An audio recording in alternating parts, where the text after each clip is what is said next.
welcome to the Millcreek Government Channel. I'm Judy Zelina. On our program today, we're going to be talking about an organization that you may be familiar with, but I'm not sure, but by the time we're done with the show, you're going to know everything about it. It is called Linked by Pink. And to tell us a little bit about this organization, we have Heather Stempka, and Heather is the president and the founder, and we also have Norma Zimmer, and Norma is the executive director. Linked by Pink, maybe this gives you a little hint of what this organization is all about. Heather, first tell our viewers exactly what Linked by Pink is and how it started. Well, Linked by Pink is a local nonprofit organization, and it consists of women in our area that have been diagnosed with breast cancer. I personally am a 2-time breast cancer survivor. I was diagnosed first in 2003, and then I had reached my 4.5-year marker, almost at 5, but again, I was diagnosed in 2007, and the way it started was when I was going through my first diagnosis, I kind of just barreled through, just wanted to get through my treatment, which consisted of a lumpectomy, chemotherapy, radiation, and just wanted to be done. And then I had 2 small children then.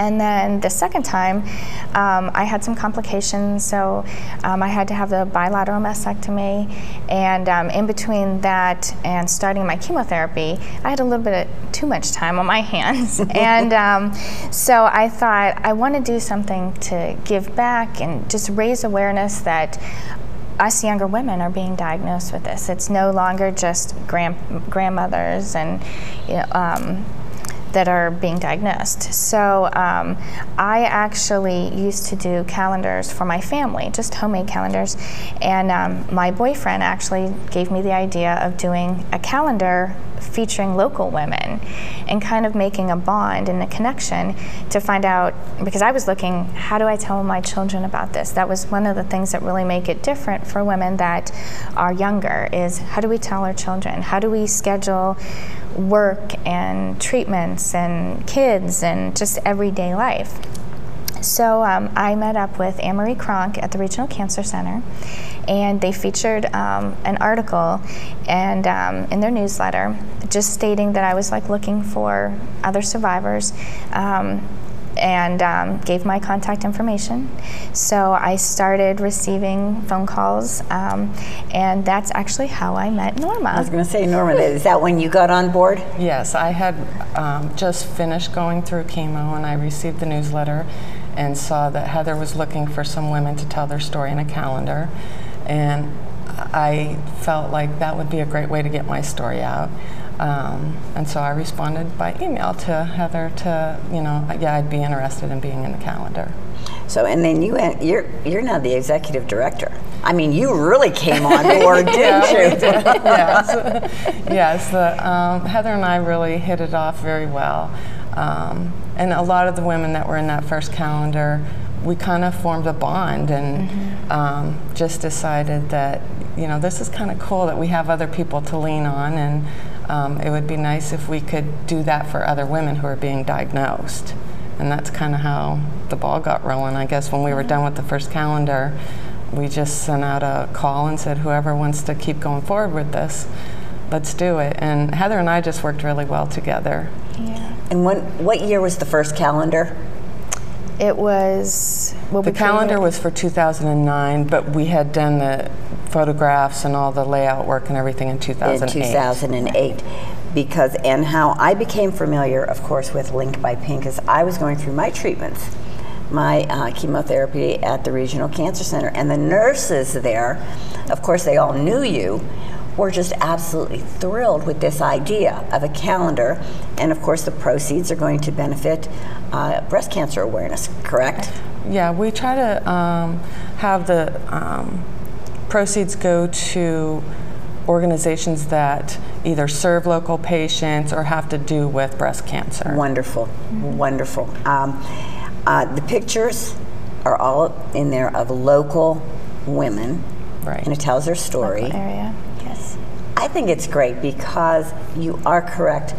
a lot of times our viewers, when they think of breast cancer, they think of someone who's older, maybe 60s, 70s, 80s. But there are many, many young women that are being diagnosed with breast cancer. Right. That's why prevention and screenings are so important, correct, ladies? Yes. Absolutely, absolutely. And I think part of it, I never did self-exams because I thought I was too young. Well, of course you would think and that. I would have mammograms done, and I think I was looking at that more as a prevention than a diagnostic, and so I found my lump accidentally, and it wasn't seen on a mammogram, so it just goes to show that you really need to do self-exams, no matter what your age is. I mean, we've gone through this journey and found women who are so young, teenagers who have had breast cancer, and that's scary. That is scary. That's why I was very upset when I can remember reading something that the health department was thinking of not covering mammograms for those under the age of 40? 50. Well, they wanted to make it the standard that you don't have mammograms until 50. I remember reading that, and I can remember I was absolutely appalled because going through treatments, I did meet a lot of you young ladies. And it did break my heart because, as Heather was saying, you have to worry about children, meals, work. There is a lot on your plate in your age group. There really and truly is. Right. Yeah. So I really admire the fact that you've got an organization that a lot of our viewers out there who may be in this situation or know someone, they can contact you. Oh, absolutely. Okay, now you do this calendar. It's absolutely wonderful. Every year you're going to be doing it again. You do it every year. You're going to be doing it for 2012, correct? Yes, we are. We're actually in the final stages of Now, if someone is interested in this calendar, or if they want to pick up the 2011, I don't know if you have any left, but where can they buy these calendars? Over the past years, local businesses have helped sell them, and we usually list it on our website and on our Facebook page. And they're usually at St. Vincent Hospital, usually has them in their gift shop. There's a couple hair salons that have had them, and hopefully this year our website is actually under construction, so we're going to be revamping that a little bit, and we're hoping that you can go right to our website soon and be able to purchase them. That'd be great. Yeah. And any viewers, if you have a business out there, or if you know someone that would want to help these ladies out and sell the calendars there, we're always looking for outlets. Absolutely. I did want to ask you, now, there are many organizations out there that deal with cancer and different types of organizations, but what separates Linked by Pink from some of these other organizations? Well, actually, that's a very good question. We actually try to keep our funds local and help local women in the Erie area and surrounding areas going through their journey of breast cancer. We have different programs that can help them, and but our main focus is trying to keep the funds right here locally. And as much as we want to find a cure, and we do give to different organizations that are looking for, doing the research for the cure, we really want to help the women that are actually going through it and that need the support then. There's a lot of different things that are going on with them that, we have a medical grant that they can apply for, transportation grants. We do a lot for them and their families, but our big focus is to keep it local. Do you have actual support group meetings? Yes. Do you? Yes, we do.